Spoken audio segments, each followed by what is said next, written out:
One of the coolest things that I've done, not only at the university but in my life, was working with Special Olympics International when they came here to Boise. Through the communication department here at Boise State, I was given the opportunity to participate in the Special Olympics and actually earn college credit towards my degree.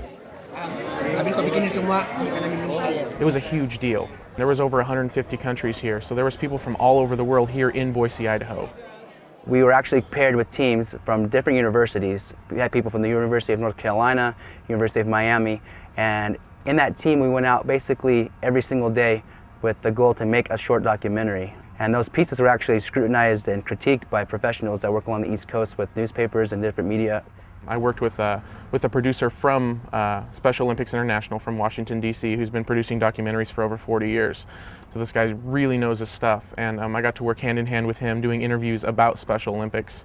I was working with equipment that I had never worked with before, working with people that I had never met. So it was really real-world experience is what it was for me. And it was wonderful because a lot of our documentaries were actually shown at the closing ceremonies. My team actually had 3 of them shown, so they were actually aired in front of everyone at the arena, but also over Channel 7's airways. And so a lot of people throughout the valley saw the things that we were able to put together, and that was a great moment for me to know that the little thing that I did had a huge impact on everyone. It was a great 2 weeks because we learned so much, not only about what we want to do in life, but about life itself.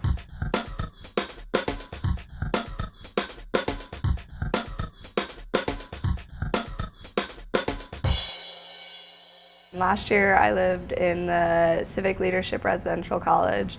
Instead of being focused on one major, anyone can be in it, and it's focused on leadership. Joining civic leadership and having those people that you live with on the same floor, and you go to class together, you go to lunch together, it was just nice to feel that comfort level that you can be yourself and have somebody that you can depend on.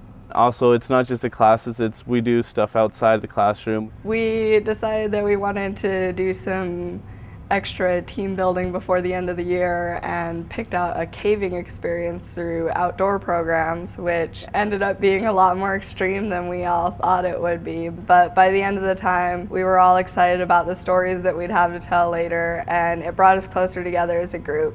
I don't think that the experience would have been the same had it just been a random group of people caving as it was with the whole civic leadership group there.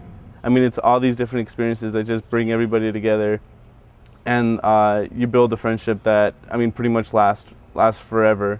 Our big event was the homeless hookup, so we decided to raise awareness about homelessness. So we found several facts about homelessness and printed out flyers, which we handed out.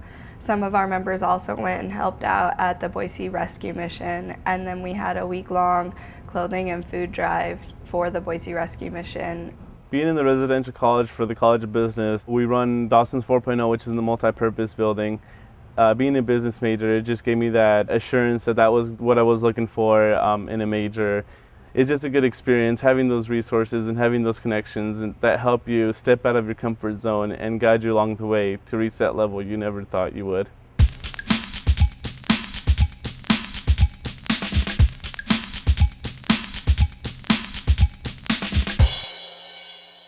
I was involved in the First Year Read Committee. The First Year Read Committee is a program that was established in 2006 in which at least the first years at Boise State, and preferably the Boise State as a whole, would read a book in community.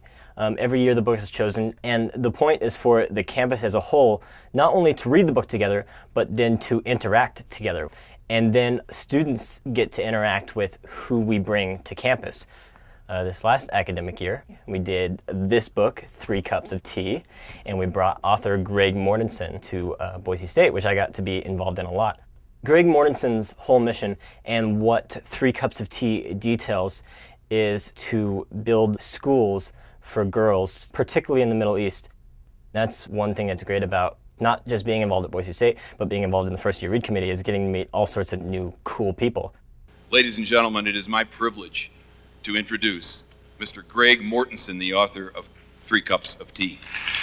We had 4 students who were on the First Year Read Committee, and we each got to have about 45 seconds to introduce Greg in front of all the people that came to see him, which really doesn't mean much unless you know how many people came. If you've ever seen the Morrison Center, it was packed and we had standing room only. For me, I had spent the whole day actually tailing Greg Mortensen so I could write his profile, which would go in the front page of the student newspaper. And so when I was done with him, I got to go back to the newsroom and sit down and go, man, what do I want to write about this guy?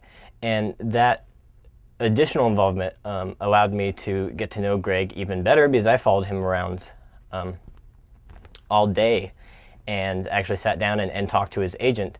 So it was just really great to know that, you know, you get involved, you meet people.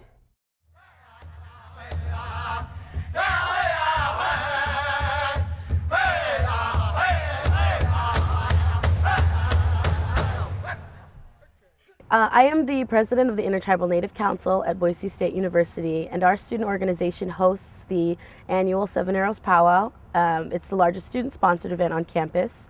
The purpose of a powwow is to celebrate family and friends, and music and food, and then just to come and see how our children learn to dance from a very young age, from toddler stages, from tiny tots all the way up to our elders and into our golden age who are 55 and older.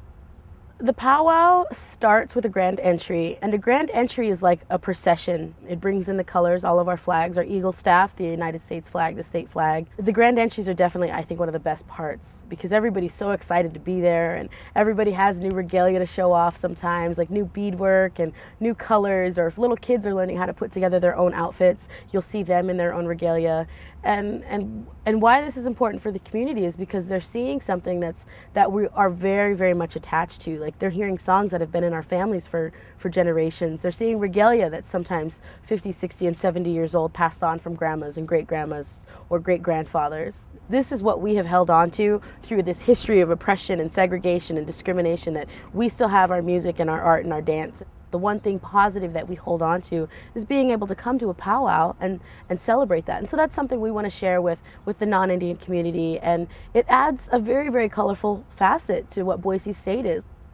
I brought some of my friends for the first time this year to see a powwow, and they've never been exposed to anything like this, and they are a perfect example of what I'm trying to accomplish with a powwow. They came and they saw it, and it was obvious there was culture shock, you know, like something they had never seen. The feathers, the beads, the bells, the jingles, the noise, the children. They're seeing something that is like history in real time. This is so much better than a National Geographic or watching movies or seeing these sensationalized Hollywood versions of Indian people. That no, we are students at Boise State University who go to class, who maintain good grades.